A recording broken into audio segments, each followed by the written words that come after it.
Hello, Fiddle here with another ID review. Are you wondering, I'm not sure if I should get the new Walpurgis IDs.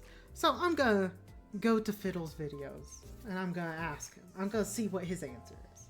Well, I'm here to tell you right now, I don't have a good answer on this one. So I played this, I ran a normal mirror dungeon with it. I'm gonna be running a couple of hard ones with it later. So I don't really have a review on how it is in a hard mirror dungeon. And I also ran it in a normal encounter. And let me just say, it feels good to play. It feels fun. It feels like the embodiment of the guy who quotes Edgar Allan Poe and just has all their friends just looking at you like, why are you quoting this? Why are you doing this? And it's like, I am Solemn Lament. I lament. And it's like, why are we still hanging out with you? That's what this skin's like. It's like, you're sitting there and you're like, okay, I like you on the team, but I'm still trying to figure out how you're working. And that's how I felt playing this. Compared to the other ID, they're both 2-page IDs with like the amount of stuff they do. So they do a lot, both him and Red Eyes. But the problem I was having with Solemn Lament is I'm still kind of figuring out how it works. It has a very unique ammo dynamic. The ammo dynamic determines like how much butterfly potency / count stacks they get, which then translates into sinking and it like bleeds into each other. It's like a slow trickle down like of stacks, and then he gets sanity. Attackers get sanity feedback based, or get sanity healing based on those stacks or what version of the stacks he has. So I only uptied him to 3 because with the ID this complex, I want to test it out. I want to like determine, hey, is this worth me uptying the 4? And honestly, I'm gonna need to do some more testing. The big difference between 3 and 4 on this ID is the reloads. So he doesn't he reloads at the end of skill 3, and the way the ID works is when he uses up his ammo and he goes down to 0, he sort of cancels the skill and he force reloads. And he gets some of his skills give him some more ammo.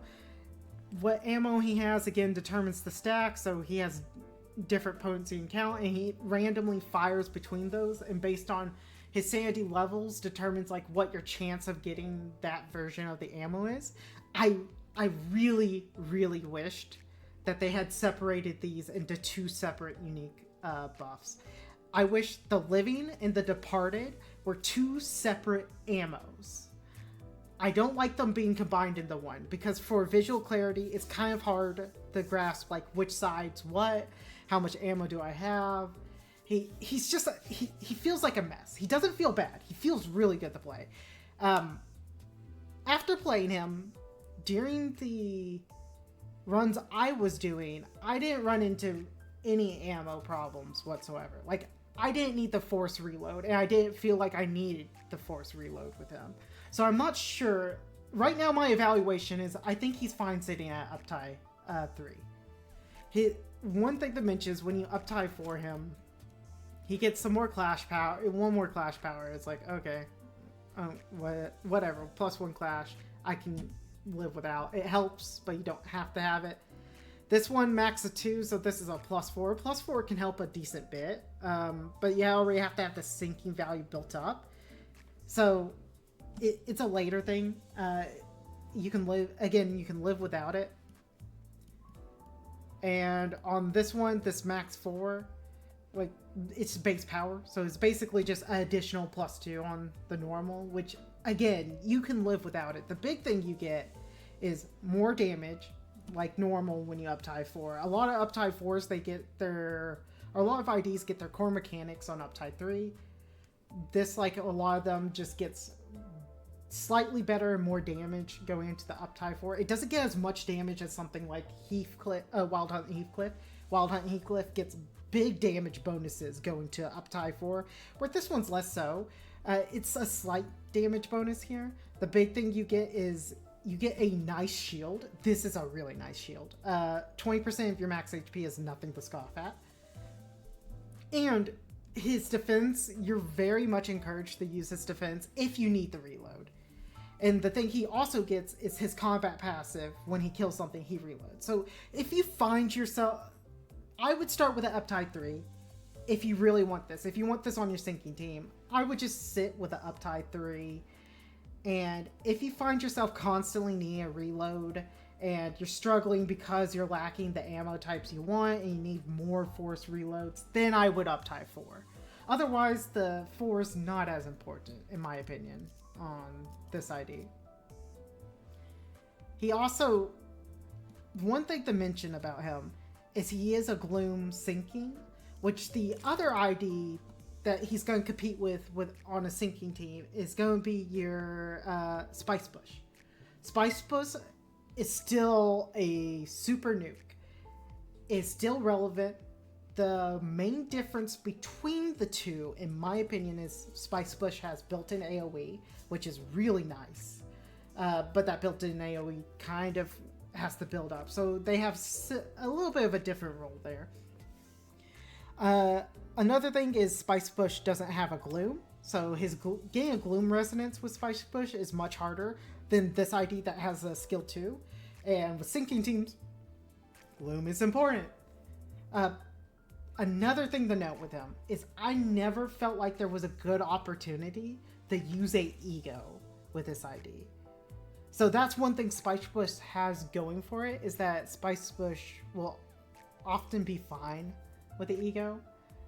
Whereas, or he'll often want to use the ego, so you can use like things like I think it's the Beyond Days, I forget the name of it. You could use this more, it feels easier to use this with Spice Bush than it does to feel with this ID. When you're not doing something with this ID, it feels like you're really like slacking. But then again, I'm still getting a grasp on it. The ammo mechanics are complicated. Like if you want just a simple nuke and you want to simplify sinking, I would recommend Spice Bush every time. If you're a newer player, definitely Spice Bush over this, because it's a lot easier to figure out what that ID is doing rather than this. This is probably one of the most complicated IDs I've seen in Limbus.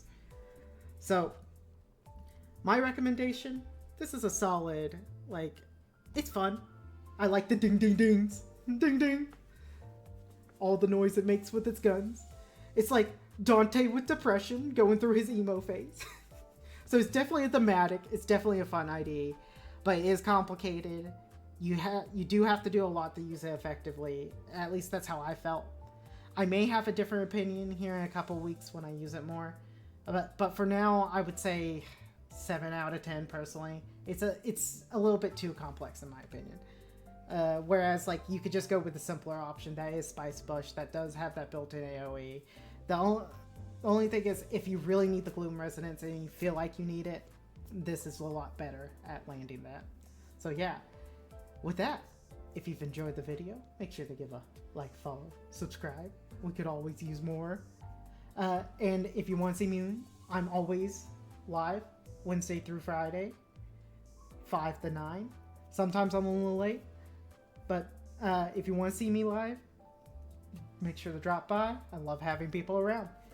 And with that, I will see you guys next time.